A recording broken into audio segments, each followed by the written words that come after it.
நாம் இதுவரை தகர வித்யா உபாசகனுடைய பலன்களை எல்லாம் பார்த்தோம். இதுடன் கண்டம் 2 முடிவடைகிறது. 8வது அத்தியாயம். நாம் இப்போ 3வது கண்டத்தில் இருக்கின்ற தகவலை பார்ப்போம். எல்லாராலும் இந்த தகர வித்யாவை ஏன் செய்ய முடிவதில்லை? எல்லாருடைய மனமும் ஏன் எல்லாருடைய மனதோடும் சுலபமாக தொடர்பு கொள்ள முடியவில்லை என்பதற்கு இந்த மந்திரம் பதில் சொல்கிறது. காரணம், அவருடைய மனம் பொய்யினால் மூடப்பட்டிருக்கிறது என்று சொல்கிறார். பொய் என்பது இங்கே மித்யா. மித்யா என்பது உலகம். உலக இன்பங்களும் உலக சுகங்களும் உலகம் தருகின்ற பாதுகாப்பும் உலகம் தருகின்ற புகழும் உலகம் தருகின்ற இன்பமுமே அவர்களுக்கு பிரதானமாக இருப்பதினால் அவர்கள் மனம் இந்த பொய் என்ற மித்யாவையால் மூடப்பட்டிருக்கிறது. அதனால் அவர்களுக்கு தகர வித்யாவுடைய நன்மை கிடைப்பதில்லை என்று சொல்கிறது. தகர வித்யா செய்தும் கூட ஒருவனுக்கு இந்த தன்மை வந்துடும் சொல்ல முடியாது.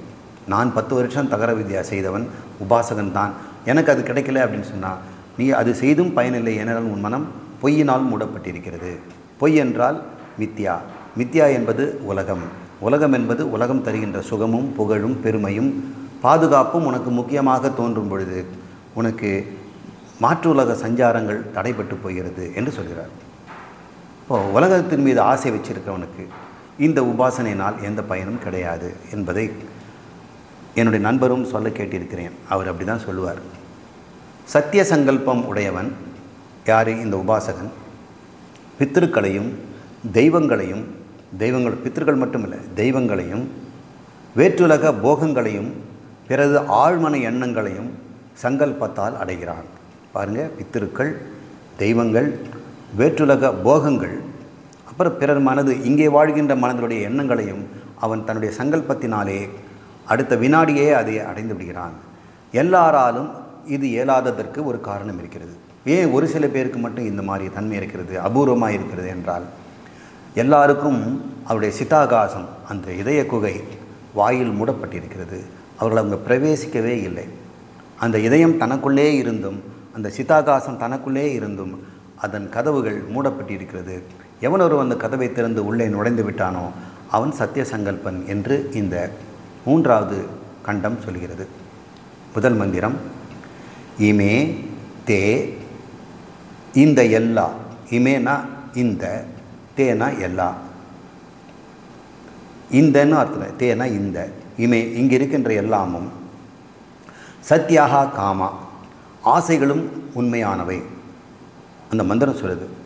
அன்றுத அபிதானா, பொய்யான திரையினால், அபிதானம்னா திரை, அன்றுதம்னா பொய், திரையினால், தேஷாம் அந்த சத்திய சங்கல்பமானது, தேஷாம் சத்யானாம் ஆசைகளாக இதயத்தில், சதாம் அன்றுதம் அபிமானம் பொய்யான திரையினால் மூடப்பட்டிருக்கிறது. யோ யோ யார் யார், ஹி அஸ்ய இதை ஒருவன் இங்கிருந்து பிரைதி இறந்து சென்று விட்டால், இறந்த பிறகு சென்று விட்டால், தம்மிக அவர்களை இங்கே தர்ஷனாய ந லபதே அவர்களால் பார்க்க முடிவதில்லை என்று முன்னே சொன்னதுக்கு மந்திரம் நேர்மாறாக சொல்லுது. எவனுடைய இதயத்திலே இந்த பொய்யான திரை என்று சொல்லக்கூடிய உலக இச்சைகள் காமத்தினாலே அவன் மூழ்கிவிட்டால் அவனுக்கு இதய ஆகாசத்தில் நுழைகின்ற வாய்ப்பு இல்லை. அவன் இறந்தவர்கள் சென்ற பித்ருலோகத்தை அவனால் பார்க்க முடிவதில்லை. அன்றுதம் என்று இங்கே சொல்லப்பட்டது. ரிதம் என்றால் உண்மை, அன்றுதம் என்றால் பொய். அன்றுதம் என்பது என்ன என்றால், இந்த உலகத்தில் இருக்கிற எல்லா பொருளுமே அன்றுதம்னு சொல்லிடலாம். சத்தியம் என்பது உன்னுடைய சைதன்யம், ஆத்மா, பிரம்மம் மட்டும்தான். உன்னுடைய சரீரம் அன்றுதம், உன்னுடைய மனமும் அன்றுதம், பிறருடைய மனமும் உலகம் எல்லாமே அன்றுதம் என்று சொல்கிறார். அதனால் அன்றுதத்தில் ஒருவன் மூடப்பட்டிருக்குதுன்னு அர்த்தம்னா சங்கரர் சொல்கிறார் பகிர்முக மோகம் என்று சொல்கிறார்.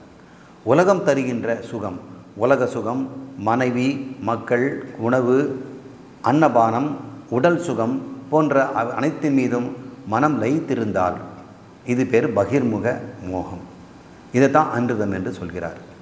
வெளியே சத்தியமாக உணர்பவர்களாக பகிர்முகத்தவர்கள், வெளியே இருப்பதெல்லாம் சத்தியம் நினைக்கிறாங்க. ஆனால் இந்த உபாசகனோ வெளியே இருப்பதெல்லாம் கற்பனையே, அது என்னிலிருந்து தோன்றியவை என்று அவன் அறிந்து கொள்கிறான். பிரேயஸ் என்பது உலக சுகம், ஸ்ரேயஸ் என்பது சித்த சுத்தி. அப்போது இந்த உபாசகன் இந்த உபாசனையினால் என்ன செய்து கொண்டிருக்கிறான்? தன் சித்தத்தை சுத்தம் செய்து கொள்கிறார். எல்லா உலகத்தின் மீதும் இருக்கின்ற மக்கள் மீதும் அன்பு காட்ட ஆரம்பிக்கிறான். அவன் கூப்பிட்ட குரலுக்கு எல்லா மனங்களும் வந்து செவிமடுக்கின்றன. காரணம் என்னென்றால் அவனிடம் அன்பு அவ்வளவு இருக்கிறது. அவன் சித்தம் சுத்தி அடைந்திருக்கிறது. அவனுடைய எந்த விதமான ஹிம்சையும் அவன்கிட்ட இல்லை. எந்த உயிருக்கும் அவன் ஹிம்சை செய்யாத மனம் சித்த சுத்தி உடையது. யாருக்கெல்லாம் இது இருக்குது? ஜீவகாருண்யம்னு சொல்கிறாங்க.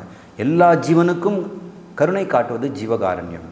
ஆனால் பூமியில் இருக்கவங்க ஜீவகாருண்யம் பசுக்கு மட்டும் கருணை காட்டுவாங்க, வெறி நாய்க்கு காட்ட மாட்டாங்க, பூச்சிக்கு காட்ட மாட்டாங்க, பாம்புக்கு காட்ட மாட்டாங்க.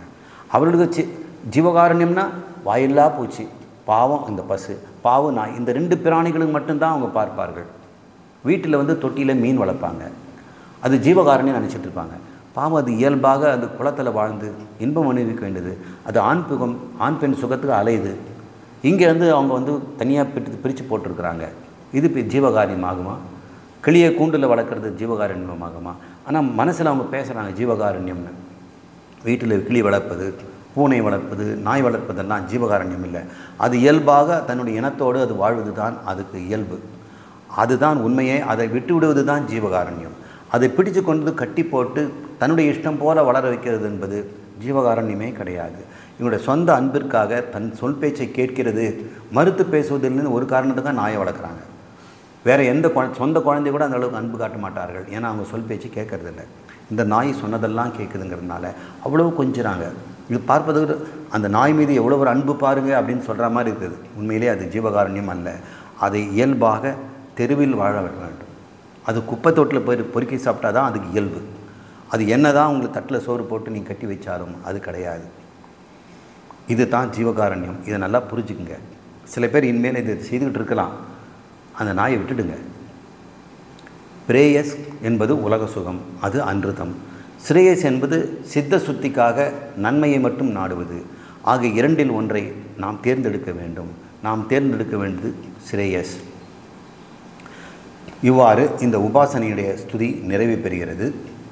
உபாசனையை விட இந்த ஞானம்தான் மேலானது என்று இந்த கண்டத்திலே பேசப்படுகிறது.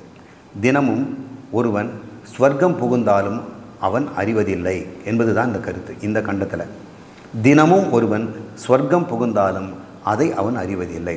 இதன் பொருள் என்ன என்றால், ஸ்வர்க்கம் என்பது தினமும் நாம் நம்முடைய ஆழ்ந்த உறக்கத்திலே நம்முடைய அந்தக்கரணங்கள் அகங்காரம் என்கின்ற நான் ஸ்வர்க்கத்தில் தான் இருக்கிறது, பிரம்மத்தில் தான் இருக்கிறது. இருப்பதிலேயே மிகுந்த உயர்வான இடமாகிய அந்த பிரம்மலோகம்தான் ஆழ்ந்த உறக்கத்திலே அனுபவமாகி கொண்டிருக்கிறது. அது ஆனந்தமான இடம். ஒவ்வொரு இரவிலும் அவன் தூக்கத்திலே பிரம்மலோகத்திலே வாழ்ந்து கொண்டிருந்தாலும் அவன் அதை அறிவதில்லை. அதை சொல்லு. உயிருடன் வாழ்ந்து கொண்டிருப்பவர் ஜீவோகோ அல்லது இறந்து போனவர் பிரேதா. இவர்களில் எந்த உறவினரை காண வேண்டுமானாலும், உயிரோடு இருப்பவங்களாக இருந்தாலும் சரி, செத்தவங்களாக இருந்தாலும் சரி, அல்லது எந்த வஸ்துவை அடைய விரும்பினாலும் இதயத்தை அணுகினார் ததத்திர கத்வா, இந்த இதயத்தை அவன் கத்வா அடைந்து சென்றால் அவை அனைத்தும் சாத்தியமாகும். விந்ததே. நிலத்தடியில் பொற்குவியல் பொதிந்துள்ளது. இதுவரைக்கும் பார்ப்போம். இந்த இதயத்தில் தான் அனைத்தும் இருக்கிறது. என்னுடைய நண்பர் எனக்கு குருநாதராகவும் இருந்தவர். அவர் இப்பொழுது இல்லை. அவர் ஒரு நூல் எழுதியிருக்கிறார். அந்த நூல் வந்து அங்காள பரமேஸ்வரி அந்தாதி. அதில் சில மந்திரங்களில் அவர் மந்திர ரூபமாக எழுதியிருக்கிறார் அந்தாதியை. அதை படித்து பார்க்கும்போது அவர் விளக்கமாக அவரே எழுதியிருக்கிறார். இந்த மனம் என்பது, இந்த இதயத்தில் இருக்கிற மனம் என்பது ஒரு திரை மாதிரி இருக்கிறது.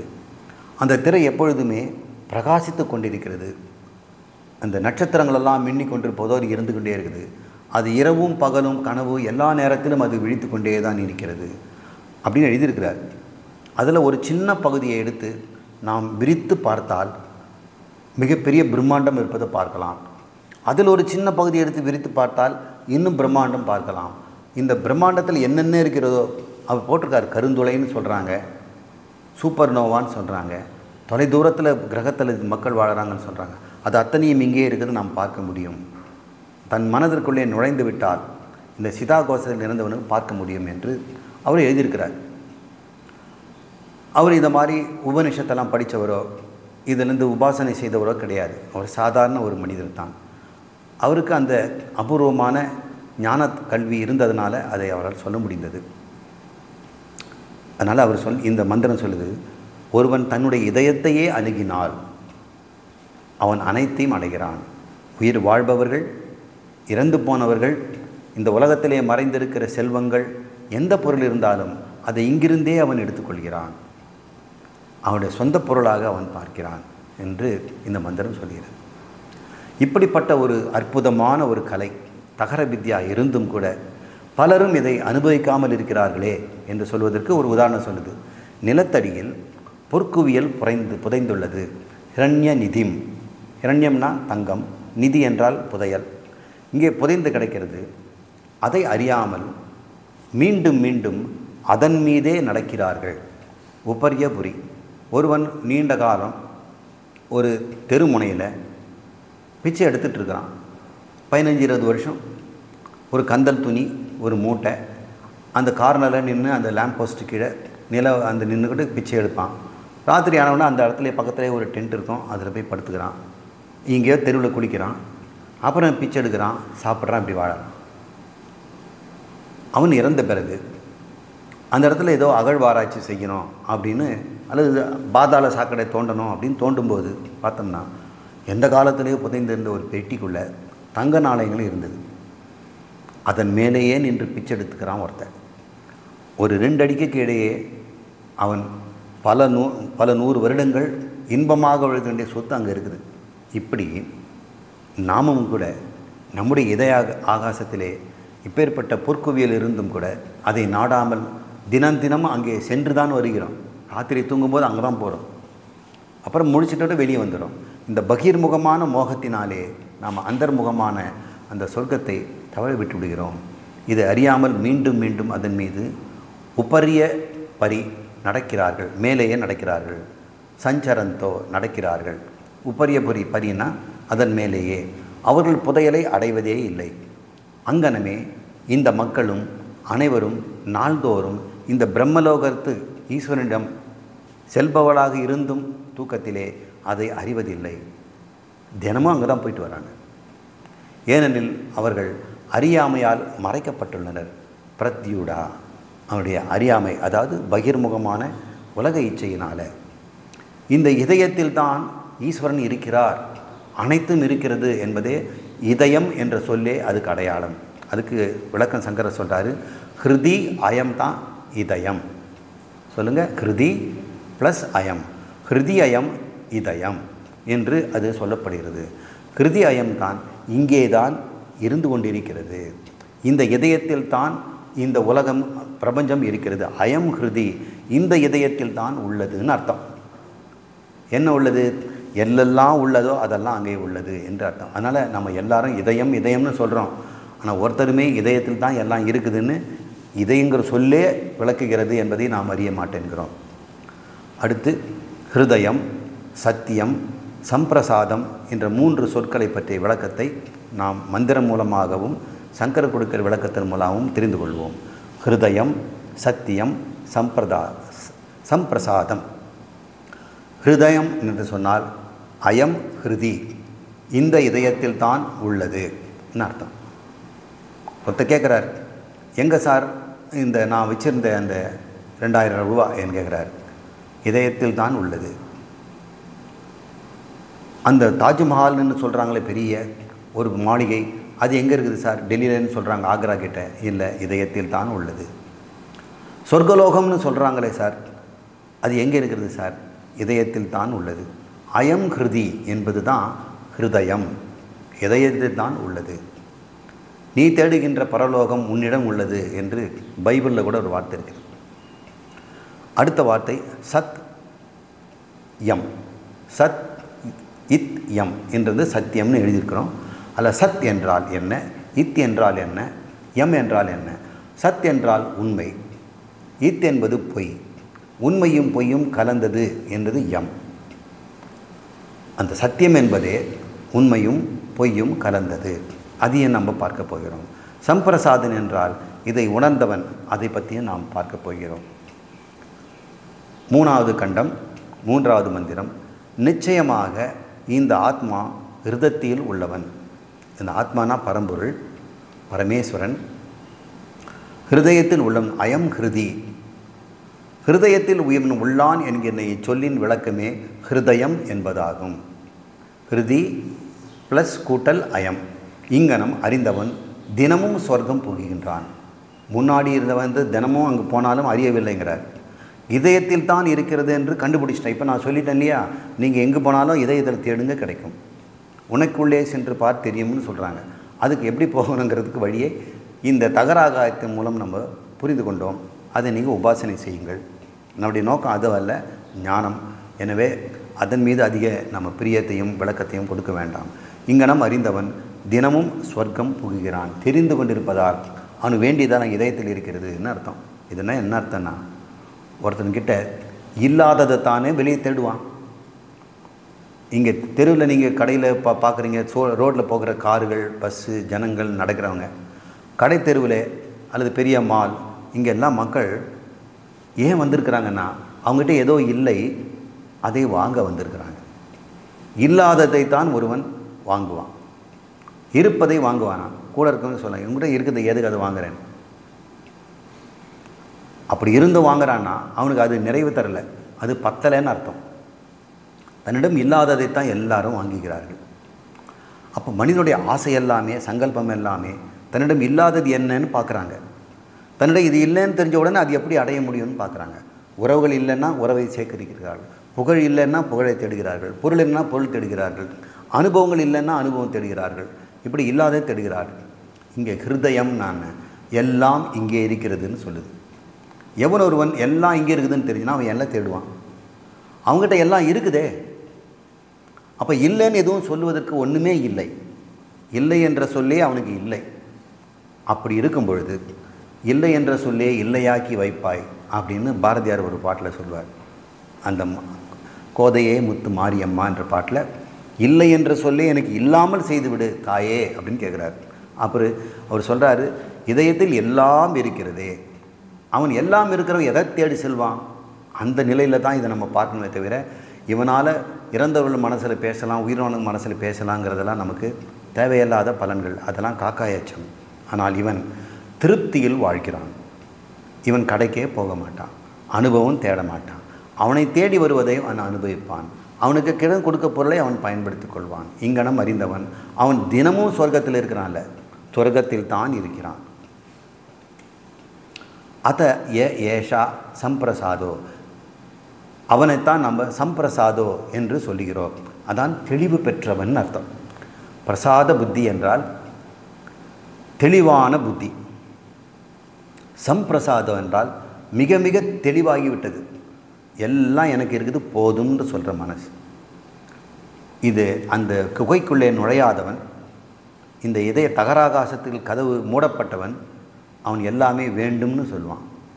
இந்த கதவு இதய கபாடம், இந்த மன கபாடம், கபாடம்னா கதவு, திறந்து கொண்டவனுக்கு மனம் எப்பொழுதும் நிறைவு. அவனுக்கு பேர் சம்பிரசாதோ. அஸ்மாத் சரீராத் சமுத்தாய, இந்த உடலிலிருந்து அவன் விடுபட்ட பிறகு, சமுத்தாயனா உத்தாயன வெளியே போகிறது, நன்றாகவே அவன் வெளிப்பட்டு விட்டால் இந்த உடலிலிருந்து அவன் என்ன ஆவான்? யார்? இந்த சம்பிரசாதன். பரம் ஜோதி உபசம்பத்தியே, அந்த பரம் ஜோதியாக பிரம்மத்தோடு அவன் கலந்து விடுகிறான். நீரோடு நீரும், பாலோடு பாலும், தேனோடு தேனும், நெருப்போடு நெருப்பும் கலந்த பிறகு அடையாளம் இல்லாமல் செல்கிறதோ அதுபோல் இவன் நான் இருக்கிறேன், பரம்பொருளோடு கலந்தேன் இல்லை, அங்கு இருப்பது ஒரு வஸ்து, அங்கு பிரிந்ததும் இல்லை, கலப்பதும் இல்லை. அவன் ஜோதியோடு உபசம்பத்தியே அவன் அடைந்தவனாக ஸ்வேன ரூபேன தன் இயல்பில் அவன் சென்றது என்ன? ஆத்மா. அடைந்தது என்ன? பிரம்மம். பிரம்மம் ஆத்மா ஒன்று. அதனால் தன்னுடைய சுரூபத்தை அடைந்து விட்டான். இப்போ வேறொரு சுரூபத்தை தனது நினச்சிட்டு இருந்தான், சரீரத்தையும் மனதையும். இப்பொழுது அதல்ல என்னுடைய சுரூபம் பிரம்மம் என்று அவன் இந்த சரீரத்தை விட்டவன விதேகமூர்த்தியை பற்றி சொல்கிறது. தன் இயல்பில் அவன் அடைந்து விடுகிறான்.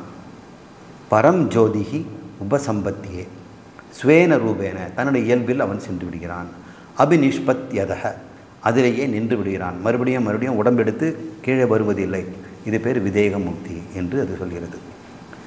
ஏஷ ஆத்மேதி, இந்த ஆத்மாதான் ஹோவாச்ச ஏதத் அமிர்தம் அவர் சொன்னார். யார்?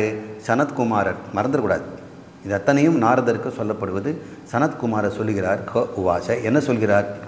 இந்த ஆத்மாதாண்டா அந்த பரம்ஜோதி எதில் அவன் கலந்தானோ இறந்த பிறகு அது எப்படிப்பட்டது? தத்து அமிர்தம், அது அழியாதது, மாறாதது, அளவற்றது, அது அமிர்தம். அது அபயம், அங்கே துளி கூட சோகமோ பயமோ இல்லை, அது அபயம். ஏதத் பிரம்மேதி, அதன் பெயர்தான் பிரம்மம், கடவுள். கடவுளாக அவன் ஆகிவிடுகிறான். தஸ்ய ஹ அவா ஏதஸ்ய பிரம்மனோ நாம சத்தியமிதி, இதன் பெயர்தான் சத்தியம். இது வரைக்கும் நீங்கள் சத்தியத்துக்கு எத்தனையோ டெஃபினேஷன் பார்த்துருப்பீங்க. இந்த பிரம்மமாக இருப்பது தான் சத்தியம் என்று இந்த மந்திரம் சொல்லுகிறது. ஏதஸ்ய பிரம்மனோ நாம சத்தியமிதி, இந்த பிரம்மத்தை, அவன் அடைந்துவிட்ட பிரம்மத்தை நாம் சத்தியம் என்று கூப்பிடலாம். தெளிவு பெற்று ஆனந்தம் நிறைந்தவனாகிய, அதாவது சம்பிரசாத ஏகீபவதி என்று சொல்கிறார் சங்கரர். சம்பிரசாத என்றால் ஒன்றாக மாறியவன், துவைதம் இல்லாதவன், நான் உலகம் என்ற பிளவற்றவன், அவன் சம்பிரசாதக. வாழும்பொழுதும் சம்பிரசாதன், அவன் உடலை விட்ட பிறகும் அவன் சம்பிரசாதன். ஏகி பவதி, ஏகி என்றால் ஒன்று, பவதி என்றால் ஆகிவிட்டான், ஒன்றாக ஆகிவிட்டான்.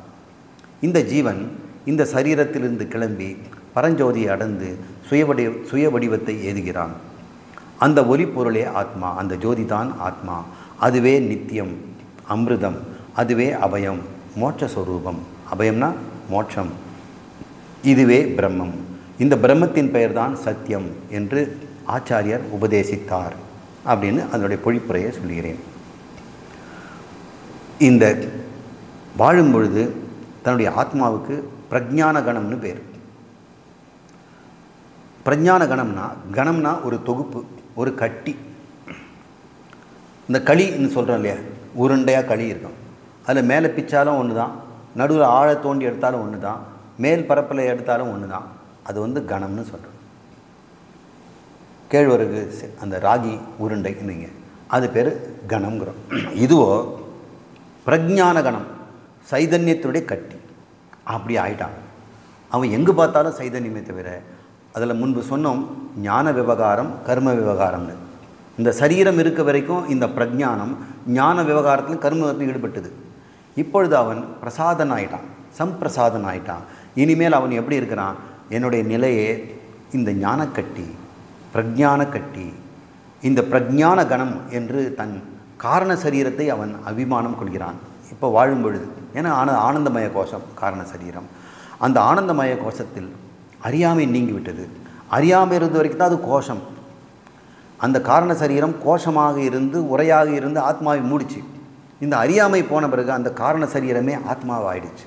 அதுதான் பிரஜான கணம்னு பேர். இந்த காரண சரீரம் இப்போது அஜ்ஞான கணமாக இருந்தது, அதனால் உலகத்தில் வாழ்ந்தது. இப்பொழுது ஞானத்தினால பிரஜான கணமாக மாறிடுச்சு. இப்போ யார்? அது காரண சரீரம் தன்னுடைய அறியாமை விட்ட பிறகு அது பிரஜான கணம்னு பேர். அதுதான் அவனுடைய சம்பிரசாதன். அவன் வாழ்ந்து கொண்டிருக்கிறான். இன்னும் அவன் உடம்பை விடுற வரைக்கும் அவன் பிரஜான கணன், அது வரைக்கும் அவன் சம்பிரசாதன். ஆனால் இறந்த பிறகு, உடம்பு போன பிறகு அவன் பிரம்மம், அவன் சத்தியம் என்று நாம் புரிந்து கொள்ள வேண்டும். ஞானிகள் வாழும் பொழுதே 3 சரீரத்தையும் நான் அல்ல என்று விடுபட்டவர்கள். இந்த காரண சூக்ஷ்ம ஸ்தூலம் அப்படி விடுபட்டவர்கள், விடுபட்டதனால தன்னுடைய காரண சரீரத்தை பிரஜானமாக மாற்றி கொண்டவர்கள் அப்படி வாழ்ந்து கொண்டிருக்கிறார்கள். இந்த காரண சரீரம் எப்போ பேர் வரும்னா, அது சூக்ஷ்ம சரீரத்துக்கு ஒரு காரணமாக இருக்குது. அதில் அறியாமல் இருந்து கொண்டு சஞ்சித கர்மங்கள் இருக்கின்ற வரை தான் சூக்ஷ்ம சரீரத்துக்கு வேலை. சூக்ஷ்ம சரீரம் இருக்கும் பொழுது தான் ஸ்தூல சரீரத்துக்கும் வேலை. இப்போது சூக்ஷ்ம சரீரத்துக்கு வேலை முடிஞ்சு போச்சு, ஸ்தூல சரீரம் போயிடுச்சு. இன்னும் அந்த சூக்ஷ்ம மறுபடியும் வேலை செய்வதற்கு வேண்டிய கர்மங்கள் உள்ள பாக்கி இருந்ததுன்னா சூக்ஷ்ம சரீரம் எனக்கு பிறவி கொடுன்னு கேட்கும். ஆனால் இந்த காரண சரீரத்தில் அறியாமை நீங்கிறதுனால சஞ்சித கர்மம் முழுக்க அழிஞ்சு போச்சு. இப்போ அந்த சரீரம் இப்போது சரீரம்னு சொல்ல முடியாது, அது பிரஜான கணம்னு பேர். பிராஜ்ஞனாக இருந்தவன் ஞானமாயிட்டான். முதல்ல அக்ஞன், இந்த ஞானத்துக்கு பக்கத்தில் இருந்தானா இருந்தான். தினம் அங்கே போயிட்டு வரான் தூக்கத்தில். இப்போ இவன் அறிஞனாகிடுறதுனால, ஞானி ஆனதுனால அவன் பிராக்ஞன் அல்ல, பிரஜான கணம் என்று தெரிஞ்சுக்கணும். ஏன்னா அவன் உடம்பு இருக்கிறதுனால நாம் இதை சொல்ல வேண்டியிருக்கு. உடம்பு போன பிறகு காரண சரீரம் இந்த பிரஜான கணம் பிரஜானமயமாயிடும். எப்படி ஒரு நடிகன் நாடகம் முடிந்த பிறகு தன்னுடைய ஆபரணங்கள் எல்லாம் ஒன்று ஒன்றா கழட்டி போடுவான். கழட்டி போட்டு தன்னுடைய சுயரூபத்துக்கு அவன் போய்ட்டுறான். அப்பாடான் இருக்கான். அப்போ அவன் தலையை பார்த்தா அழகாக இருக்கும். நாடகத்தில் என்னென்னவோ போட்டு கிரீடம்லாம் வச்சுருப்பான்.